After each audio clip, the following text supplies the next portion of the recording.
gift do you give? What gift do you give? It always seems like there's somebody that you want to celebrate. You want to give them something to celebrate their moment, whether it's a wedding, whether it's a birthday, Christmas, whatever the holiday may or anniversary, whatever the event might be. It might be just the fact that they're completing high school. I remember getting, hey, Mark, glad you could join. Go ahead and let me know, what gift do you give most often? One of the questions that I posted, talked about in my last video, was better questions to ask to get what you want. Timothy Ferriss, in his book Tribe of Mentors, actually goes through 11 questions that he pulled together to send out as a survey, send out to an invitation to people to join his book to talk about what lessons they learned. And so number one was, what is the book or books you've given most often for a gift? That's the first part of number one. And I posted a graphic out there, and I'll do it again right after I can post this right after this video. But what is the book or book that you've given most? And if there's not a book that you've given, what is the gift that you give most often, and why?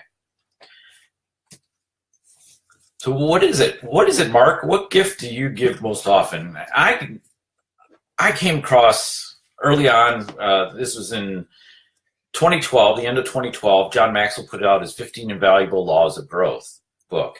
And it hit me at the right time, and there's a lot of good information packed in here. And it helped me to start thinking about where I wasn't growing and what I really needed to do. And I said, this is a great book because it does take you into your personal view and starts putting it up there on the, if you were to put this in an auto shop, put it up on the rack and take a look and say, okay, how am I applying intentionality to my life? What am I doing what do I mirror? What do I show others?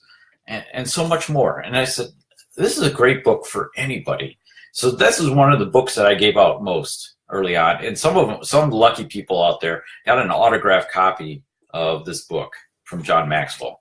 It's just a fantastic book. And that's one gift that I always give out, because I said, this is a really impactful book.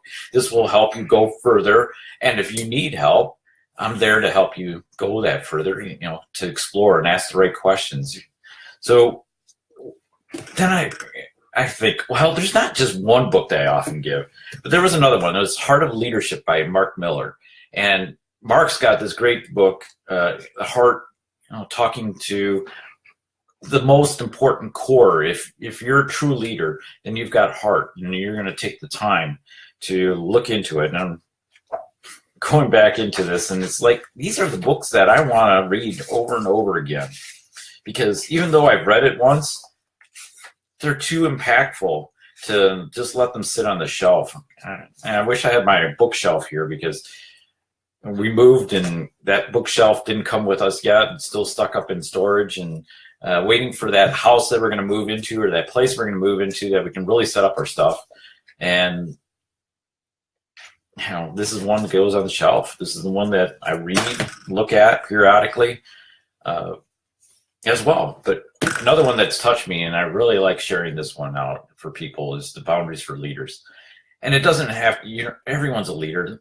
You have an impact, you have influence, and most of all, you have an appointment to set the environment. This is where it really gets down to, is what is the environment that you're creating, and then how are you policing it? How are you making sure that it is continuing to go on? What are you allowing in it? So you create the environment, and then you allow it. And this can be whether you're in an organization, or whether you're in your family. In your family, you're creating this environment of cooperation, of collaboration, of people getting together and aiming, maybe perhaps you're all aiming towards a particular dream that you have. So what are you doing to foster it, to grow it, to enable it, to empower people within the family to actually reach? So what is it that you are doing with boundaries to allow? So this is another one of my great finds and recent. There's many books. If you were asking me back in my youth what my favorite book was, it was Dune. Absolutely. Dune is a great book in that it just provides this environment, this picture of this alternative uh, region of what it looked like living in a dune, living in sand, having sand creatures and such, and this whole story, and it takes you, it transports you. And I thought that was a great book for picture, for image, for growing into, and really thinking about yourself and where you're at. So I encourage you to, drop a comment. What is the favorite book that you like? And if it's not that you give them, what are the 1 to 3 books that have influenced your life? So those 3 have influenced me. Also, Think and Grow Rich by Napoleon Hill and The Motivation Manifesto by Brendan Burchard. All these and so much more. I've got probably 50 books that are really important, really, and then a whole bunch of my Kindle. So that's very small to put a whole library into. But there's many books in there that are really taking that aspect and pushing it up further. And that's why I give it as a gift, because it helps you to think, helps others to think into, hey, I got a book from somebody. When was the last time you received a book that from somebody, a mentor, from someone that you really consider a true friend, that said, hey, I think you would find value in this? You can get cash cards, you can get gift cards, you can get trinkets of other things but what do you do with them after they sit on the table? Sometimes, or you use them, right? You go and use them. If it's a food card, or you go to a restaurant, okay, you ate, you might have had a good time, but it's gone. And this stuff, these books can really develop into something that's of value. And I'm not saying this because I'm part of the John Maxwell team.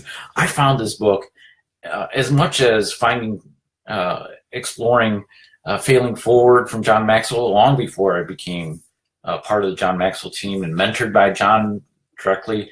But what an honor to be able to just read something from a man who spent his time looking at leadership and developing it. And there's so many others that have done so too. But I think John has gone further in his reach and what he's doing. And there's so many things behind the scenes that you haven't seen where he has made an impact. So many people's lives, because of the name, have got me in touch with them. I was just talking with someone at a conference yesterday, and he said, John Maxwell, yeah, I saw him at the Success Conference in 2008, I believe it was. And so we got to talking about what he got out of it and why it was impactful to him. So it was because of the name, we created a conversation. And it was a lot more than just the name. It's the fact that what changed you? What did you get out of it? So that's what we really need to look at when we're giving a gift. If we're to say, here's a great question. I want you to tell me what's the one book that you give or that you've gotten that has made an impact in your life. And learn from that. Learn from that so that you can apply it to your life. What are the things, I go through this probably once every year, once every 2 years. It depends. And I've probably read this 4 or 5 times already. I've taught on it and also used it as a mastermind to base it on helping others think into it and see what they got out of it. And I learn from them, and then I can apply those lessons to my life, or take that knowledge, take that thought that they may have generated that I may have not thought about, and put it into my own thinking. So what is it that you want? Maybe it's the fact that from reading a book, you'll get further. From reading a book, you may be able to look into what John Maxwell is saying, or Brian Tracy, or Timothy Ferriss, or others, and saying this is their philosophy in life. This is what got them ahead. This is what perhaps I can apply, not live their life, but live my own and apply the lessons within. So I just wanted to take a few minutes here to talk about this one question. I got a couple more that we'll do yet in the next 2 days to be able to think about what are the better questions. You might have some your own questions that are better. You know, Timothy Ferriss says, hey, what is the book that you've given most as a gift? Is a much better question than what is your favorite book? Because the favorite, it's hard to determine. Like I said, I've got 50 books, maybe 100 books. What's my favorite? I don't know. It depends on where I'm at in my life. What would you say? What would it be better? Would you have more impact from a book that was given to you rather than trying to say what one was my favorite? And I might have said this was my favorite, but it was at that point in time that it was my favorite. I might have a different favorite now, but what is the one book that has meant something to you that you've given? It could be a first edition, right? Because you said, I know that person really likes this particular author, and I just happen to have this gift, and I know it's going to mean something to them. Because to have the first edition where, you know, it may be even autographed, you know, to have that within your possession because you can feel the author, you can feel the author's presence in it. Perhaps it means something more or something different to that person, but whatever it is, what's the influence? What's the impact? What may have changed your thinking? And there's many things that may have changed your thinking to elevate it, to take it to the next level. Think today into what's that most important aspect? What's that great gift that you can give to someone? Maybe you can give them the book that most touched you, because they're going to relish that. More importantly, when they open that book again, they'll say, oh yeah, John gave me that book, or Tom gave me that book, or Fred gave me that book, and that book was important to them, and they shared it with me, and that's my connection. And I relished that opportunity, relished that investment, relished that friendship, relished that thought that someone had to say, this was an important book, and I wanted to give it to you because I think you'll find value in it. So that's my thought today on this one. We'll touch on a couple of the other questions as we go, but I wanted to share this one with you today. Have a great day, do well, and do good things. Share an investment with someone, okay?